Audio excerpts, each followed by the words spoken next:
প্রিয় শিক্ষার্থী, তোমাদের এসপি একাডেমিতে স্বাগতম। চলেছে তোমাদের ইউটিউব চ্যানেল এসপি একাডেমি। বন্ধুরা, তোমাদের ছোট ভিডিওর মধ্যে তুলে ধরতে চলেছে যে ফাইনালি বন্ধু এসএসসি আবারও তোমাদের 4টে পরীক্ষার রেজাল্ট প্রকাশিত করেছে। 4টে পরীক্ষার যে রেজাল্ট প্রকাশিত করেছে সেটা কীভাবে চেক আউট করবে তা পাংখানে তুলে দেওয়া ছোটো ভিডিওটির মাধ্যমে। তাই ছোটো ভিডিওটি সবাই স্কিপ না করে পুরো দেখো এবং তোমরা যদি এইরকম চাকরি সংক্রান্ত ছোটো বড়ো অফিসিয়াল আপডেট সর্বপ্রথম পেতে চ্যানেলটি সাবস্ক্রাইব করে ভিডিও শেয়ার করে তা লাইক করে কমেন্ট করো। চলো বন্ধু, বেশি না আমাকে শুরু করে বলেছে বন্ধুরা, নিজে সার্চ করতে গেলে ডাইরেক্ট তোমাদের ফোনে গুগল অ্যাপস আছে, সেখানে সার্চ করো ssc.nic.in লগে সার্চ করো, দিয়ে দেখবে এরকম পেজগুলো আসছে। এই পেজে এসএসসি অফিসিয়াল সেটিং সেটা প্রথমে পাবে, সেখানে সবাই ক্লিক করবে।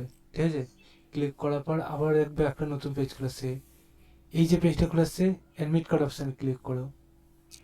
ক্লিক করলে তারপর রিজন ভাগ করে দেবে, প্রত্যেক রিজনে এখানে রেজাল্ট প্রকাশিত করেছে।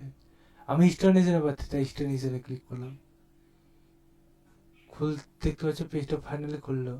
তারপর দেখতে পাচ্ছ 7 তারিখে ফাইনাল রেজাল্ট একটা এবং প্রিলিমিনারি স্ট্যাটাস 3টে, টোটাল 4টে রেজাল্ট। তোমরা এক একটা ক্লিক করবে, এক একটা করে চেক আউট করবে এবং এসপি একাডেমি চ্যানেলটাকে প্রচুর পরিমাণে শেয়ার করবে, লাইক করবে, কমেন্ট করবে। চলো বন্ধু, আজকের মতো এই পর্যন্ত থাক। আবারও আজকে নতুন একটা ভিডিও নিয়ে দেখাবে। জয় হিন্দ, জয় ভারত।